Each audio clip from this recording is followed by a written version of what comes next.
Every emerging tech ecosystem faces challenges in identifying the right startups and finding an efficient way for potential mentors to meet with promising new companies and founder.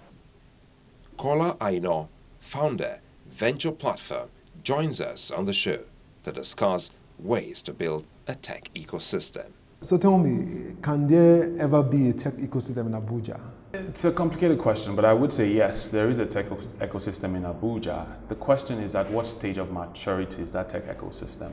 I mean, in Abuja, you've got the likes of Inspire Hub, of the ATV, that have been doing great work for a number of years. You've got organizations like Techpreneurs, you've got a couple of spots, but I think the problem is the critical mass, and the level of support and infrastructure that the ecosystem has.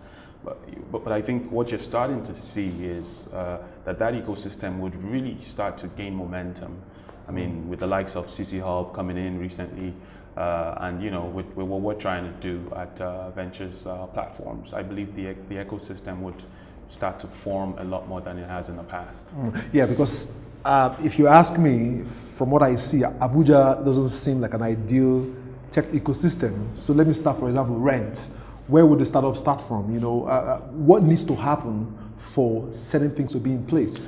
Great. So, Lagos wasn't always the most ideal startup ecosystem itself. Yes, it had a few advantages in its favor, like a preponderance of high institutions, a preponderance of big companies like internet bandwidth providers and the like. But you have to be deliberate about building any ecosystem. There has to be some thought around it. And if you just take an example of what happened in New York City, for instance, New York was never known for tech, but Mayor Bloomberg at some point decided to be very deliberate about it. And that's what we really call on, not only government, but private individuals that can invest in the ecosystem. Now, to your question, there's some very specific interventions, for instance, like with co-working spaces. Now, why do co-working spaces work very well? If I'm a startup and I can rent month to month at a lower cost and all the facilities are provided, then that barrier has been removed for my startup. So I think if with the right minds, we can create that ecosystem and create that enabling environment in Abuja. And with a lot of the hubs coming up here, I don't see why we can't make it happen. So what are techies like you trying to do in Abuja to ensure that sort of ecosystem that we have in Lagos today comes to play? Well, first of all, I would start from the standpoint of what we're doing specifically, and then I'll expand to what I think a couple of other people are trying to do. So at Ventures Platform, we've ensured, for instance, that our campus has boarding facilities. Now, why is that important? You mentioned rent. Rent is not only high for office space, but also very high for residency, even worse. Now, what we can achieve with that is, so if you're a young guy from Benue State, for instance, and you have a brilliant idea for improving the yields of agricultural produce, if you get into our program, you don't have to rent a space to leave. We'll house you here. We have very excellent boarding facilities. Also, providing all the back office things that the startups need, like branding, like legal, like HR, all that is part of our program. And essentially, what you do is remove all the barriers that these young entrepreneurs would ordinarily face. Now, on a broader scale, there's a lot of collaboration that we intend to do, and so working with the Inspires, working with OIIE, working with CC Hub, and working with all the players, both from an organized standpoint and individuals, then you will start to see that ecosystem form and mature in a way that we've never seen before. This year, the federal government plans to establish innovation hubs across the country, but 2 super hubs in Abuja and Lagos, then 6 regional technology hubs in the 6 geopolitical zones. Okay, so do you think that Abuja would eventually become the sort of ecosystem, the hub for technology across the north? Because I know there's a growing community of developers in Kano, in Kaduna, how is that going to happen? Well, I mean, first of all, the government has its plans. Now, one of the, hold up for a minute, one of the priority projects that we've settled on is the need to support existing hubs and help promote the establishment of new hubs. On our part, we have taken the bull by the horn. Our hub just opened very recently, We're already taking applications. I mean, it's amazing to know that on the first day of the website going live, we got over 50 applications. So that tells you that there's pent-up demand. So whether you're a young guy that's developed an app to deliver food, for instance, in Kaduna State, well, it's just 1 hour, 30 minutes away. Come over, we'll house you for 4 months and build your startup and would get some investors to look at it. I think that is laudable, but for me personally, I really don't think that government sees the importance of technology in helping to create more jobs. Yeah. I think more still needs to happen. But for example, your own hub, Yeah. how would a startup, say based in Bauchi, go about joining you? Would they have to pay a fee? How expensive or how cheap it is? Just give us an idea. So your question is a two-part question. I'll take the first part.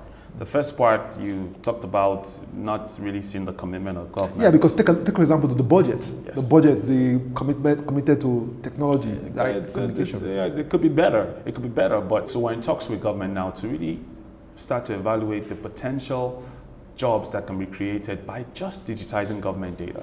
I mean, just imagine it, the court systems, the hospitals, and government doesn't have to pay us as a sector to do that. We would happily take the data, digitize it, create a bunch of APIs and monetize the data. I mean, look at what budget has done with just having the budget being digitized. And so there's a whole lot of potential of job creation that the ICT space can create, and those engagements are going on as we speak right now. So, and to the second part of your question, what happens, the process? Essentially, if you're a young guy in Kano that has a brilliant idea for instance, improving infant mortality rates using some kind of app, for instance, all you need to do is log onto our website at www.venturesplatform.com, fill a simple application. We've got a 3-stage application process. On the second stage, whether you win or lose, whether you get selected or not, you get to take some course, because we really want to empower people. At the end of the day, you sit before a panel, and we'll shortlist and we select. You come into the program, you don't have to pay anything. And when you get in the program, we provide seed funding, we provide mentorship, training. You go through a very intense program starting from the 4 phases of a startup: prepare, build, grow, and then scale. And this all ends in a demo day where we invite investors and potential customers. And so it's really about enabling startups, and the process is quite easy. So talking about investors, would the money that will be invested in these startups come from the local funds in Abuja or international? Well, what the next step for us is we are creating a fund that is specifically going to be geared towards sort of investing in startups. But again, our demo days, so we serve as a bridge. Essentially, we're not, I mean, we can't fund all the startups, but what we create is an environment for startups to connect to investors. And not just bringing any startups that have passed through a process and have a sustainable, financially sound product to present to investors. Can any investor just come around and invest in the startups, or they have to go through a process? Well, I mean, not any investor. You also want to make sure that the investors have been checked and they go through a process. So our stakeholder mapping is quite clear. We've got investors, we've got mentors, we've got service providers. So all these people play a role in our little ecosystem. I was discussing with a few startups some days ago, and they were saying to me that they prefer foreign investments than local investment. So the money that will be invested in these startups, is it going to come from Abuja City, or is it going to be international funding? So generally speaking, investments raised from Nigeria are typically very short term. And the truth of the matter is that the most disruptive ideas can scale, can ignite very quickly, but require some time to scale. And so, you know, we're looking at a basket of sources of investment, both local and foreign. And there's a lot of interest already. I mean, we're already getting communication, some people that are interested in supporting our startups. We just had a chat with StanChat, their investment advisory team. Of course, they only want to meet our best startups, you know. So I think there will be a variety of investment sources for the startups. So, all right, Kola, thank you for being on Tech Plus today. Thanks, it's been my pleasure. We wish you all the best as you try to make the tech ecosystem in Abuja work. Thanks, CFA, my pleasure. Well done. I love your show. Thank you. Thank you. Yes.